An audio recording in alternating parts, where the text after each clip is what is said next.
Olá, querido irmão da Escola Bíblica Dominical. Hoje vamos subir ao Monte Moriá, não com os pés, mas com a mente e o coração voltados para a Palavra de Deus, porque ali, há milhares de anos atrás, um pai caminhou com seu filho, não para celebrar, mas para sacrificar. O texto áureo da lição desse domingo, cujo tema é uma prova de fé, a entrega de Isaac, diz e disse: toma agora o teu filho, o teu único filho, Isaac, a quem amas, e vai-te à terra de Moriá e oferece-o ali em holocausto sobre uma das montanhas, que eu te direi. Gênesis 22, versículo 2.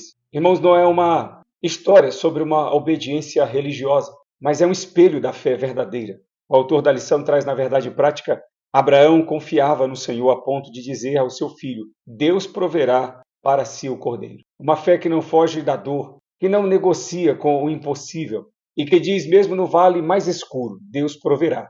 Nesta lição veremos três verdades eternas sustentadas pela palavra de Deus. Primeira, a fé é provada quando é colocada sob fogo. Segunda, a promessa é confirmada quando há entrega total. E terceira, o cordeiro é provido quando o coração está disposto. O primeiro tópico da lição é: Abraão tem a sua fé provada. Em Gênesis 22, versículo 1, nós lemos: E aconteceu depois destas coisas que tentou Deus a Abraão. Na versão Almeida Revista e Atualizada, está escrito: depois dessas coisas, pois Deus a Abraão aprova.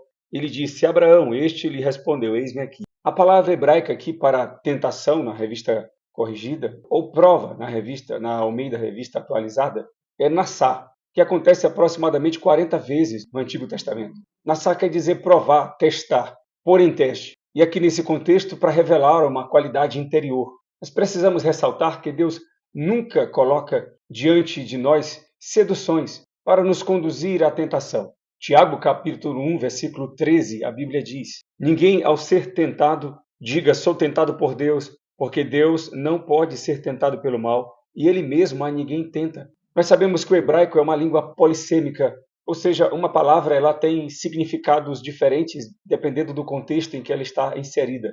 Mas a palavra nassá, aqui nesse contexto, é uma prova da fé de Abraão. Deus prova a fé para revelar a sua autenticidade. A fé é processual. A nossa fé é purificada na caminhada, como o ourives prova a pureza do ouro no fogo. Tiago, capítulo 1, versículo 3, a Bíblia nos confirma, quando diz que a prova da nossa fé nos conduz à paciência, demonstrando um aspecto processual no que diz respeito à prova da nossa fé. E Pedro, na sua primeira carta, no capítulo 1, versículo 7, acrescenta: para que, uma vez confirmado o valor da vossa fé, muito mais preciosa do que o ouro perecível, mesmo apurado por fogo, redunde em louvor, glória e honra na revelação de Jesus Cristo. Um texto adequado ao ambiente do Moriá naquele dia, em que Abraão levou seu filho por obediência a Deus. O que Deus pediu? Não ouro, não rebanhos, mas o único filho de Abraão, o filho da promessa, um milagre de 100 anos. O texto diz: o teu único filho, Isaac, a quem amas. A especificidade é incrível. A forma como Deus categoriza, como Deus isola de fato o que ele estava pedindo a Abraão, em detalhes é precisa. Veja a profundidade. Deus nomeia o amor do pai. Ele sabe que Isaac não é só o herdeiro, é o coração de Abraão. Mas aí o que Abraão faz? O texto diz no versículo 3 que Abraão levanta de madrugada. Abraão prontamente obedece, demonstrando o amadurecimento da sua fé e da sua confiança em Deus. Ele prepara a lenha, chama o filho e caminha 3 dias em silêncio. E no versículo 5, Abraão diz aos servos: eu e o moço iremos ali e tornaremos a vós. Ele não diz voltarei, ele diz nós voltaremos. Por que Abraão se expressa dessa maneira? Porque a sua fé não via apenas a lenha, a faca, via a ressurreição. Mesmo talvez nunca tendo presenciado milagre como este, Abraão não duvidava de Deus. Hebreus capítulo 11, versículos 17 e 19. Pela fé, Abraão, quando posto à prova, ofereceu Isaac. Estava mesmo para sacrificar o seu unigênito, aquele que acolheu alegremente as promessas, a quem se tinha dito: em Isaac será chamada a tua descendência, porque considerou que Deus era poderoso até para ressuscitá-lo dentre os mortos, de onde também figuradamente o recobrou. Imagine um pai hoje sendo chamado para entregar seu único filho, para salvar uma cidade. Quantos diriam sim? Abraão não titubeou, Abraão não questionou, porque amava mais o doador do que a dádiva. O que você tem guardado de Deus? Há algo em sua vida, um sonho, um relacionamento, um projeto, que você ame mais do que a vontade de Deus? A sua fé é forte nos milagres, mas resiste à prova. Deus não prova os fracos, nem testa os fortes. Ele prova os fiéis, e isso para os tornar inabaláveis. Romanos capítulo 5, versículos de 3 a 4. E não somente isto, mas também nos gloriamos nas próprias tribulações, sabendo que a tribulação produz perseverança. A perseverança, experiência, e a experiência, esperança.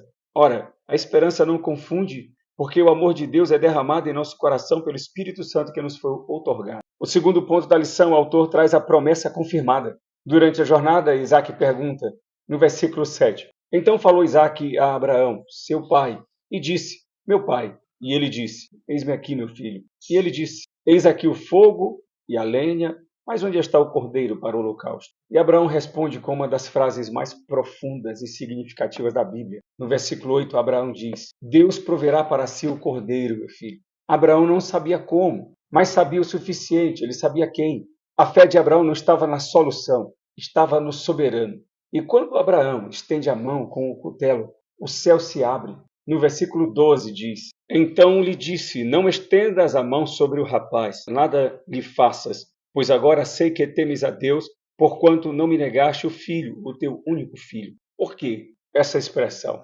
Primeiro, porque Deus já viu o coração de Abraão. Segundo, porque Deus já viu a entrega. E terceiro, porque Deus já viu a fé, que obedece mesmo sem entender. Então, dos versículos 15 ao 18, Deus renova todas as promessas. Então do céu bradou pela segunda vez o anjo do Senhor a Abraão e disse, jurei por mim mesmo, diz o Senhor, porquanto fizeste isso e não me negaste o teu único filho, que deveras te abençoarei e certamente multiplicarei a tua descendência como as estrelas dos céus e como a areia da praia do mar.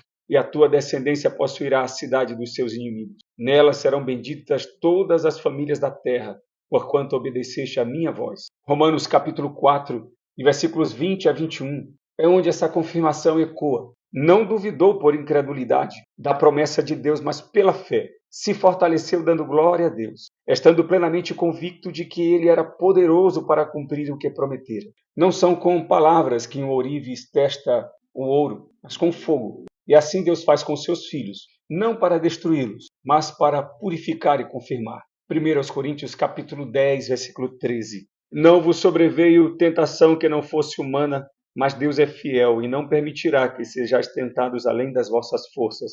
Pelo contrário, juntamente com a tentação vos proverá livramento, de sorte que a possais suportar. Você tem sido chamado por promessas, mas resistido às provas? Quer bênçãos, mas evita o altar do sacrifício? Mas saiba de uma coisa, a promessa de Deus só é selada sobre um coração disposto a entregar tudo.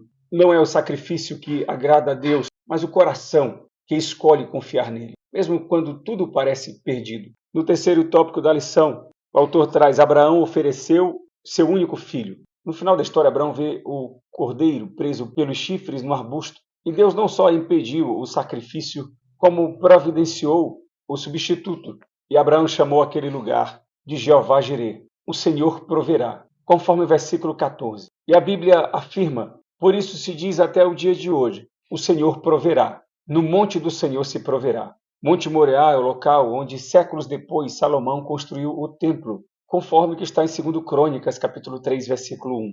Jesus também se ofereceu sobre um monte, como providência divina por toda a humanidade. João Batista apontou para ele e disse, eis o Cordeiro de Deus que tira o pecado do mundo. João capítulo 1, versículo 29. E Paulo escreve em Romanos capítulo 8, versículo 32, aquele que não poupou o seu próprio filho, antes por todos nós o entregou. Porventura não nos dará graciosamente com ele todas as coisas? Abraão viu o carneiro, a fé que apontava para Cristo, mas a fé que Abraão via naquele dia, nós descansamos nela hoje. A sua fé se baseia em circunstâncias, em emoções ou na pessoa de Cristo. Você busca bênçãos ou o cordeiro? Deus não pede seu Isaac para tirar. Ele pede para mostrar que ele já deu o seu. A verdadeira fé não apenas crê, ela entrega. Quem entrega recebe de volta. Não mesmo, mas algo maior. Na conclusão da lição, o autor, nós podemos ver que um homem de Deus como Abraão experimentou provas e desafios difíceis em sua vida, e que isto é um elevado e precioso exemplo de fé, mas também de coragem, de obediência, tanto de Abraão como de seu filho Isaque, e que inspira crentes a serem mais fiéis e mais santos na jornada da vida cristã. Jesus não disse que seus seguidores teriam vida fácil, mas disse: tenho-vos dito estas coisas para que em mim tenhais paz. No mundo tereis aflições, mas tende bom ânimo. Eu venci o mundo. João capítulo 16, versículo 33. Deus providenciará. Talvez você esteja diante de um Moriá na sua vida, um diagnóstico difícil, um relacionamento quebrado, um sonho perdido, e talvez esteja clamando: onde está o Cordeiro, Senhor? Ouça, Deus já o providenciou. Não necessariamente a saída que você quer, mas a graça que você precisa, que a paz de Deus não depende da ausência de dor, depende da presença do Cordeiro. Abraão desceu do monte com Isaque, agora com um significado muito maior do que quando subiu. Mas nós descemos do monte com Cristo, o Cordeiro de Deus. E nele, Cristo, toda prova se torna um portal de bênção. E se essa palavra tocou seu coração, deixe o seu amém nos comentários. Compartilhe com alguém que está passando uma prova e precisa lembrar que Deus proverá. E não se esqueça de se inscrever no canal. Tentamos toda semana trazer um devocional ou uma palavra a respeito da lição da nossa Escola Bíblica Dominical. Que Deus abençoe a sua vida, sua família e a sua classe de Escola Bíblica Dominical. Até a próxima. E lembre-se, quando você entrega o que mais ama, Deus revela o que mais importa.